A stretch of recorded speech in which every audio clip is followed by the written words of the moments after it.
2024 लोकसभा चुनाव में भाजपा को हराने की कवायद में कांग्रेस पार्टी और राहुल गांधी लगातार प्रयास कर रहे हैं। इसी सिलसिले में लगातार वो विभिन्न जगहों पर अलग अलग लोगों से, बुद्धिजीवी, पत्रकार, प्रोफेसर, अलग अलग समूहों से वो मुलाकात कर रहे हैं। उनका पीआर अच्छा चल रहा है, लेकिन कल उनकी एक वीडियो सामने आई जिसमें वो दलित बहुजन समाज के, SC ST OBC समाज के पत्रकारों, प्रोफेसर, एक्टिविस्ट के सामने अपनी स्टडी में बैठे हुए थे और वहाँ पर उनका एक स्टेटमेंट निकल कर आया जो कि वायरल हुआ। और उसके बाद बेहद आपत्ति इस स्टेटमेंट पर दलित समाज के लोगों को, बुद्धिजीवियों को और जो सोशल मीडिया की हस्तियां हैं और सोशल मीडिया के जो कार्यकर्ता हैं, जो रात दिन जो युवा युवतियां जो लगे रहते हैं, उनको इस पर बेहद ऐतराज़ हुआ। क्या राहुल गांधी ने कहा है वो पहले आप सुन लीजिए, उसके बाद आपके विचार मुझे इस पर चाहिए और मेरा क्या इस पर ओपिनियन है, मेरी क्या टिप्पणी है वो बताऊंगा। पहले सुनिए राहुल गांधी ने क्या कहा। ये जो फ्रेम है ना, ये डेंजरस फ्रेम है, ये बीजेपी का फ्रेम है। It is not that Gandhi delivered the freedom movement, it is not that Ambedkar delivered the constitution, it is not that Nehru delivered institution, it is that they were instruments of people. The BJP positioning, ये देखो ये भगवान है, ये भगवान है, ये भगवान है, ये भगवान है। आर पोजिशनिंग इज भगवान कैसे बना, उसके पीछे कौन खड़ा था, उसकी बात करो ना। Kanchiram is nothing without Dalit expression. Without his constituency. Without his constituency. Why are we forgetting his constituency? Yes. If I am saying I want to help with caste census, what am I without 90% of India? Rahul Gandhi is the expression of these people. तो आपने सुना, राहुल गांधी कहते हैं Kanshiram is nothing without his Dalit expression. पीछे से कोई कहता है कि विदाउट हिज कॉन्स्टिट्यूएंसी। इसका अर्थ असल में यह है कि जो कांशीराम है वो दलित अभिव्यक्ति, जो उनकी दलित अभिव्यक्ति है, उसके बिना वो कुछ भी नहीं है, जो उनका कार्य क्षेत्र है। राहुल गांधी संबोधित कर रहे थे, बातचीत, इंटरेक्शन कर रहे थे। हालांकि इंटरेक्शन नज़र नहीं आया, ये वन वे कम्युनिकेशन था और इसमें लोगों को एतराज़ हुआ जिस लहजा, जिस तरीके से, जिस कलेवर में इसको प्रदर्शित राहुल गांधी ने किया। उनका कहना है कि कांशीराम साहब को उनके दलित फॉलोअर्स ने बनाया और वो उदाहरण भी देते हैं। उस पूरी क्लिप को आप सुनेंगे, पूरी लंबी क्लिप है, उसका छोटा सा हिस्सा ही है जिसके ऊपर आपत्ति हुई है। राहुल गांधी का जो पूरा प्रीफेस है, उससे पहले जो कहते हैं वो पूरी बड़ी क्लिप भी उपलब्ध है, आप उसको भी सुन सकते हैं। बाद में वो कहते हैं कि जो उनके पीछे लोग रहते हैं, नेताओं के पीछे, वो उनको बनाते हैं। फिर वो बाबा साहब को लेके भी कहते हैं, बल्कि बाबा साहब को लेके भी वो और आपत्तिजनक टिप्पणी करते हैं और फिर वो साथ में बैलेंस करने के लिए नेहरू वगैरह सब नेताओं के नाम एक साथ ले देते हैं। इसमें दलित समाज के लोगों ने बहुत सारी बातें कही। उनको लगा कि ये भाषा शैली, तरीका, हाव भाव और बॉडी लैंग्वेज राहुल गांधी की बिल्कुल ठीक नहीं थी। और दूसरी बात, इस पूरे के पूरे चुनावी समर में जब आप भाजपा से लोहा ले रहे हैं, आपको कांशीराम साहब के ऊपर इस तरह की टिप्पणी करने की, मोटे तौर पे हो सकता है ये आपका एकेडमिक एनालिसिस हो राहुल गांधी जी का, लेकिन आपका इसमें लोकस स्टैंडाई क्या है? आप किस आधार पे, किस वजह से आप कांशीराम साहब पे टिप्पणी कर रहे हैं? क्या आप एक दलित एक्टिविस्ट हैं? क्या आप विश्लेषक हैं? क्या आप दलित राजनीति बड़े पैमाने पे काम करते हैं? क्या आपकी सरकारों में दलितों के लिए कोई विशेष काम होता है? जब दलितों की आपको चौतरफा परवाह नहीं और दलित केवल आपको एक प्रतीक के रूप में नजर आते हैं, ऐसे में इस तरह की टिप्पणी, और टिप्पणी के अंदर सीधे तौर पे एक ट्रिविलाइजिंग टोन थी, यानी कि वो कांशीराम साहब के महत्व को, उनके योगदान को, उनके जीवन संघर्षों को कम और छोटा करके साफ तौर पे आंक रहे हैं और एक बहुत क्लेवरली, बेसिकली बहुत चालाकी भरी शैली के साथ वो कांशीराम साहब को ट्रिविलाइज कर रहे हैं। वो उनके योगदान को कम करके दिखा रहे हैं और उसको जस्टिफाई भी कर रहे हैं बेसिकली, जबकि इसकी बिल्कुल जरूरत नहीं थी। उसमें उल्हाना और नसीहत की शैली उसमें नजर आई। ऐसा पहली बार नहीं हुआ है। बहुत से लोग जो हैं, अपने आप को बुद्धिजीवी जो कहते हैं, वो भी बार बार इस तरह की टिप्पणियां कर चुके हैं। कुछ बुद्धिजीवी तो ये भी कहते हैं कि मैं तो बाबा साहब से तर्क करना चाहता हूं, अगर बाबा साहब मुझे आज मिल जाएं तो। इस तरह के लोग जो हैं बेहद खतरनाक हैं और दलित समाज को अपने स्वाभिमान, सम्मान और अस्मिता को बचाए रखना चाहिए। और राजनीति गई एक तरफ, आपको अपने जो आंदोलन है, आपको जो अपनी स्वाभिमान है, वो किसी को गिरवी नहीं रखना चाहिए। इसको हराना या उसको हराना, इस द्विपक्षीय द्वंद्व में यदि आप फंस गए तो फिर आपकी राजनीति अंततः समाप्त हो जाएगी और फिर ये जो ताकतें आपको बेसिकली वोट बैंक की तरह इस्तेमाल कर रही हैं, आपकी बिल्कुल वैल्यू नहीं रह जाएगी, क्योंकि आपकी जो वोट है वो फिर बिखर जाएगी। कुछ लोगों ने यह भी कहा कि जो बुद्धिजीवी पत्रकार वहां बैठे हुए थे उनको जवाब देना चाहिए था। वास्तविकता में तो किसी को इंटरप्ट करके जवाब देना वाकई में पॉसिबल नहीं है, लेकिन सवाल यह है कि जो लोग वहां गए वो क्या अपनी बात रखने गए थे, क्या केवल राहुल गांधी की सुनने गए थे?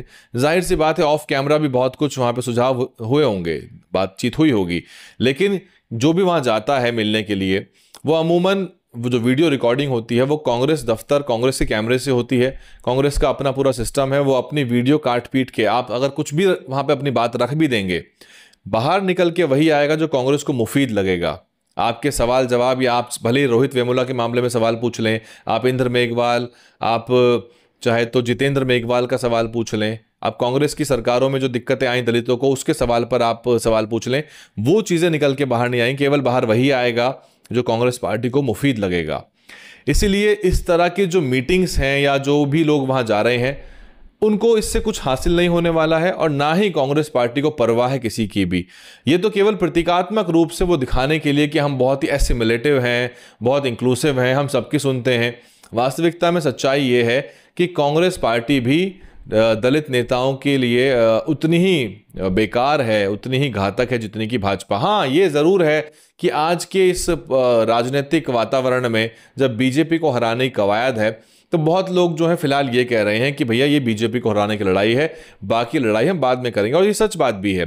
24 के चुनाव के बाद आपको नए समीकरण, नई उठापटक दिखेगी। अब तक जो आपको पार्टी फलानी के हितैषी नजर आ रहे थे वही उस पार्टी को आड़े हाथों लेंगे, क्योंकि अब तो सब बीजेपी को हराने की कवायद के चक्कर में सब कॉम्प्रोमाइज कर रहे हैं। वहां कांग्रेस और आम आदमी पार्टी पंजाब में आमने सामने चुनाव लड़ रही है, तो यहां पर दिल्ली में ये लोग मिलकर चुनाव लड़ रहे हैं।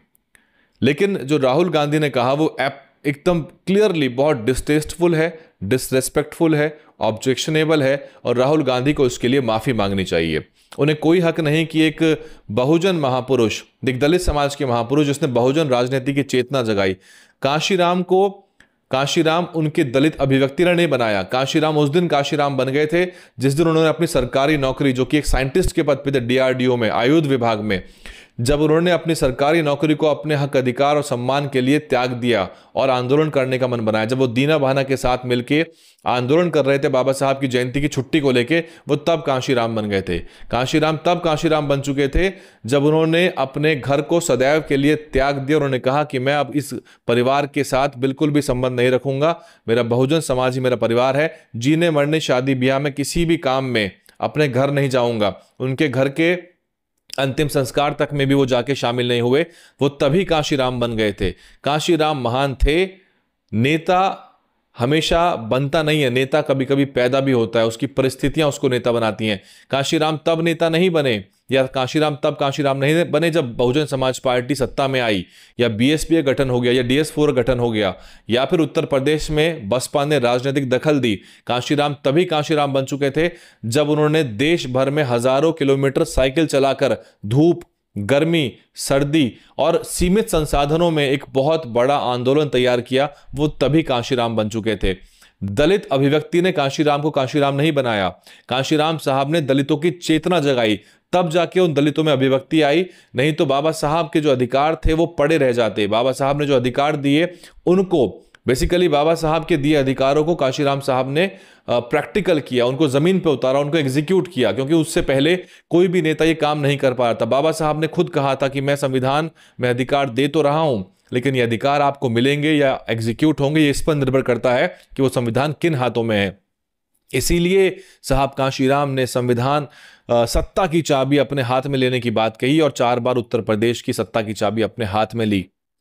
लेकिन ये जो दो ताकतें हैं देश की, दो राजनीतिक ताकतें हैं, ये आपसी द्वंद चाहती हैं कि ये दोनों ही राजनीति में रहे, केवल इनका वजूद रहे, और हम दलित, मुस्लिम, बहुजन समाज को केवल एक दूसरे से भिड़ा के कभी इधर तो कभी उधर हमारी राजनीति चलती रहे, और जो बाकी पार्टियां, विशेषकर बीएसपी जैसी पार्टियां हैं, उनकी राजनीति समाप्त हो जाए। ये इन तीनों पार्टियों का, इसमें आम आदमी पार्टी और अन्य राज्यों की बहुत सारी पार्टी शामिल है, जिनको दलित फूटी आंख नहीं सुहाते, जिनकी आंख की किरकिरी है इस देश के दलित। नहीं तो देश भर में जघन्य जाति अत्याचार, उत्पीड़न की खबरें निकल के आती हैं, क्यों नहीं कोहराम मच पाता। राजस्थान से, सूरजगढ़ से तस्वीरें आ रही हैं, एक वाल्मीकि समाज के युवक को निर्मम तरीके से पीट कर मार दिया गया। बाद में कार्रवाई हुई है, लेकिन देश में कोई इसके ऊपर आक्रोश नहीं हुआ। दलितों की पार्टियों को भी सोचना पड़ेगा, जो अब खुद दलितों की हितैषी बनने की बात करती है, उनको भी इसके ऊपर कोहराम मचाना पड़ेगा, नहीं तो फिर आप दूसरे को कहने लायक नहीं बचेंगे। तो ये जो राहुल गांधी की स्टेटमेंट है, इस पर आप क्या कुछ सोचते हैं? और इसमें जो लोग वहां मौजूद हैं उनको दोष देने से कुछ नहीं होगा। असली समस्या और असली जड़ को समझिए। राहुल गांधी जिस डोमिनेटिंग पोजीशन में वो वहां पर एजेंसी बन रहे हैं, वो अपने आप को बता रहे हैं कि वो काशीराम साहब से अपने आप को बड़ा बता रहे हैं। He has the audacity to comment on the life and struggle of Kashiram sahab, और उसको ट्रिविलाइज कर रहे हैं वो। तो किसी भी हालत में इस तरह के कथन को नहीं छोड़ना चाहिए। केवल भाजपा को हराने की कवायद में सारे दलित समाज और अंबेडकरी आंदोलन की आहुति देना, यह कहां तक जायज है? क्योंकि सत्ता तो बदल जाएगी, लेकिन आपका आंदोलन खत्म हो जाएगा। फिर आपकी क्या से रहेगी, आपकी क्या इसके अंदर दखल रहेगी? इसलिए सरकारें आए या जाएं, आपको अपने आंदोलन को बचाए रखना पड़ेगा। आपको अपनी सत्ता, अपनी संस्कृति, अपने सामाजिक आंदोलन को बचाए रखना पड़ेगा। कुछ लोग इधर होंगे, कुछ लोग उधर होंगे, लेकिन गलत को गलत कहने की हिम्मत जिन लोगों में है, वो लोग इस आंदोलन को आगे खींचते रहेंगे। सैकड़ों लोग ट्विटर पे, फेसबुक पे मौजूद हैं जो बिल्कुल किसी लाग लपेट के बिना किसी लालच के, जिनको पद की लालसा नहीं, वो सीधे तौर पर इसकी मुखालफत करते हैं। वो चुप नहीं बैठते। वो एक खून का घूंट पी के वहां पर नहीं बैठ जाते कि हाँ बुरा तो लगा, बेइज्जत तो हुए, लेकिन क्या करें, चुपचाप वापस आ जाते हैं। कमेंट करिए, आप क्या कुछ सोचते हैं पूरे प्रकरण पे? राहुल गांधी ने ये क्यों कहा? क्या जरूरत आन पड़ी थी चुनाव बीच में नसीहत देने की, उलाहना देने की, वो भी साहब काशीराम जैसी महान, पूरे सहस्त्राब्दी की, भारत के इतिहास की महान शख्सियत काशीराम साहब, जिन्होंने हाशिए पर पड़े दलित समाज को सत्ता के शीर्ष तक पहुंचा दिया। कमेंट करिए, मुझे आपके कमेंट का इंतजार रहेगा। DNN हिंदी को सब्सक्राइब करने के लिए दबाएं लाल रंग का सब्सक्राइब बटन और घंटी का बटन दबाकर ऑल नोटिफिकेशन पर क्लिक करें। चैनल को जिंदा रखने के लिए नीले रंग का ज्वाइन बटन दबाकर चैनल को आर्थिक सहयोग करें।